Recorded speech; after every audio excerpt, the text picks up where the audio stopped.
یہ بات انتہائی قابل توجہ ہے کہ سائنس نے جو دریافتیں 20ویں صدی اور بالخصوص اس کی آخری چند دہائیوں میں حاصل کی ہیں، قرآن مجید انہیں آج سے 1400 سال پہلے بیان کر چکا ہے۔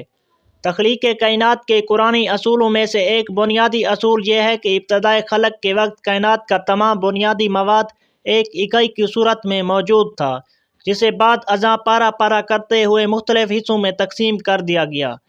اس سے کائنات میں توسیع کا عمل شروع ہوا، جو ہنوز مسلسل جاری و ساری ہے۔ قرآن مجید اس حقیقت کو ان الفاظ میں بیان کرتا ہے: اور کیا کافر لوگوں نے نہیں دیکھا کہ جملہ آسمانی کائنات اور زمین سب ایک اکائی کی شکل میں جڑے ہوئے تھے، بس ہم نے انہیں پھاڑ کر جدا کر دیا۔ اس آیت کریمہ میں دو الفاظ رتق اور فتق خصوصی توجہ کے مستحق ہیں۔ رتق کے معنی کسی شے کو ہم جنس مواد پیدا کرنے کے لیے ملانے اور باندھنے کے ہیں۔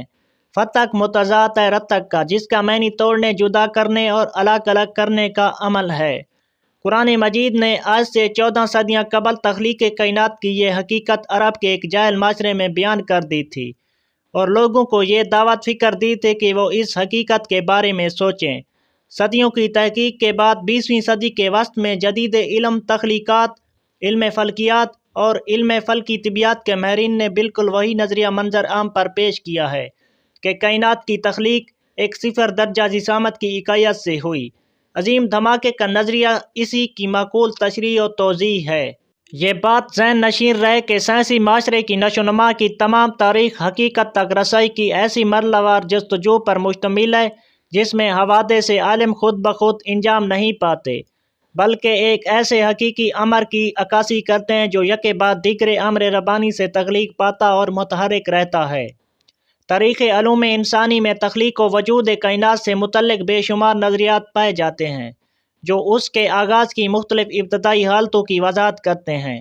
وہ تمام کے تمام نظریات لامحدود کثافت اور صفر درجہ جسامت کی اکائی کی ابتدائی حالت کی طرف ضرور رہنمائی کرتے ہیں۔ مثلاً فرائیڈ مین کا خاکہ، عظیم دھماکے کا خاکہ، ایڈون ہبل کا خاکہ، پنزیاس اور ولسن کا خاکہ، نئے پھیلاؤ کا خاکہ، بد نظم پھیلاؤ کا خاکہ یا اکائیت کی تحویل کا خاکہ۔ کائنات کی اولی تخلیق کے وقت اس کا تمام مادہ ایک اکائی کی صورت میں موجود تھا۔ پھر اللہ رب العزت نے اس اکائی کو پھوڑا اور اس کے نتیجے میں اس کائنات پست و بالا کو وجود ملا۔ قرآن مجید کے نظریے تخلیق کائنات کے مطالعہ سے پہلے ہم کائنات کی تخلیق سے متعلقہ سائنسی تحقیقات کے ارتقاء کی طویل جدوجہد کا مختصر ذکر ضروری سمجھیں گے تاکہ قارئین کو اسلامی اعتقادات کی حقانیت کو سمجھنے میں آسانی ہو۔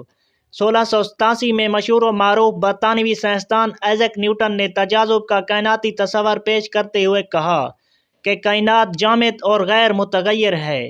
یہ بات 20ویں صدی تک ایک مصدقہ حقیقت کے روپ میں تسلیم کی جاتی رہی۔ 1915 میں البرٹ آئن اسٹائن نے عمومی نظریہ اضافیت پیش کیا۔ اس نظریے میں اس نے مادے، توانائی، کشش مکان اور زمان میں باہمی نسبت کی وضاحت کی۔ اس نے نیوٹن کا جمود کائنات کا تصور تو کسی حد تک رد کر دیا، لیکن وہ خود کائنات کی اصلیت کے بارے میں کوئی نیا نظریہ دینے سے قاصر رہا، کیونکہ نیوٹن کے نظریات کو اس وقت تک دنیا بھر میں غیر متبادل سمجھا جا رہا تھا۔ 1929 میں ایڈون ہبل نے پہلی بار یہ مفروضہ پیش کیا کہ کائنات جامد اور غیر متغیر نہیں ہے، بلکہ حرکت پذیر ہونے کے علاوہ شاید وہ مسلسل وسیع بھی ہو رہی ہے۔ اس کی تحقیق نے عظیم دھماکے کے نظریے کو جنم دیا۔ عظیم دھماکے کے نظریے کو ابتدائی طور پر مارٹن ریلے اور ایلن آر سینڈج نے پروان چڑھایا۔ 1965 میں دو امریکی سائنسدانوں آرنو پنزیاس اور رابرٹ ولسن نے اپنے معمول کے تجربات کے دوران اتفاقاً کائناتی پس منظر کی شعاع ریزی دریافت کی، جس سے یہ ثابت ہوا کہ مادری کائنات کا آغاز ایک اکائی سے ہوا تھا۔ اس اکائی کو انہوں نے مختصر ترین انڈے کے نام سے موسوم کیا، جو اپنے اندر بے پناہ توانائی کو سنبھالے ہوئے تھا۔ وہ اچانک پھٹا اور اس کے نتیجے میں اس کائنات کا مختلف الاقسام مادہ تخلیق پایا، اور اسی سے بعد ازاں مختلف کلسٹر اور کہکشائیں تخلیق پائیں۔ چار ایسی بنیادی طاقتیں جو مختلف اجرام فلکی کے اپنے اپنے کروں میں موجود ہوتی ہیں، وہ بھی اس دھماکے کے ساتھ ہی معرض وجود میں آ گئیں۔ وہ طاقتیں یہ ہیں: کشش ثقل، برقی مقناطیسیت، طاقتور نیکولائی طاقتیں، کمزور نیکولائی طاقتیں۔ موجودہ سائنسی تحقیقات کے محتاط اندازوں کے مطابق اب تک اس کائنات کو تخلیق ہوئے کم و بیش 15 ارب سال گزر چکے ہیں۔ آج سے 15 ارب سال پہلے پائی جانے والی اس ابتدائی کمیتی اکائی سے پہلے وہ کیا شے تھی جس سے یہ کائنات ایک دھماکے کی صورت میں تخلیق کی گئی؟ سائنس اس سوال کا جواب دینے سے قاصر ہے۔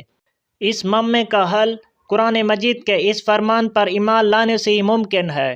جب وہ کسی کام کا فیصلہ فرماتا ہے تو اسے صرف یہی حکم دیتا ہے، ہو جا، بس وہ ہو جاتا ہے۔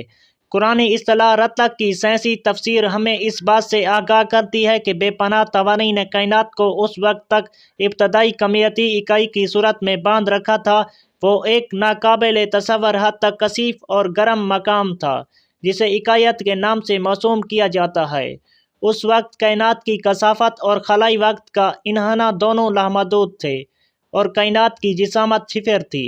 اکائیت کی اس حالت اور صفر درجہ جسامت کی طرف قرآن مجید یوں اشارہ کرتا ہے: جملہ آسمانی کائنات اور زمین سب ایک اکائی کی شکل میں جڑے ہوئے تھے۔ ان الفاظ میں بگ بینگ سے پہلے کا ذکر کیا گیا ہے، پھر اس کے بعد پھوٹنے اور پھیلنے کا عمل شروع ہوا جسے کلام مجید نے ان الفاظ میں ذکر کیا ہے، پس ہم نے انہیں پھاڑ کر جدا کر دیا۔ عظیم دھماکے سے روح پذیر ہونے والے عمل انشقاق پھٹنے کے عمل کے آغاز کے ساتھ ہی 1 سیکنڈ کے سوئی حصے میں وہ اکائیت پھیل کر ابتدائی آگ کا گولہ بن گئی اور دھماکے کے فوری بعد اس کا درجہ حرارت 1 خرب سے 1 خرب 80 ارب سینٹی گریڈ کے درمیان جا پہنچا۔ تاہم عظیم دھماکے سے 1 منٹ بعد ہی کائنات کا درجہ حرارت تیزی سے گرتے ہوئے 10 گنا کم ہو کر 10 ارب سے 18 ارب سینٹی گریڈ کے درمیان آن پہنچا۔ یہ سورج کے مرکز کے موجودہ درجہ حرارت سے تقریباً 1000 گنا زیادہ حرارت تھی۔ دوستو، اگر میری یہ ویڈیو آپ کو اچھی لگی ہے تو اس ویڈیو کو لائک اور میرے چینل کو سبسکرائب کر دو تاکہ ایسی انفارمیٹو ویڈیو آپ کو وقت سے پہلے ہی ملتی رہیں۔ ملتے ہیں ایک نئی ویڈیو کے ساتھ، تب تک کی ویڈیو کے لیے اللہ حافظ۔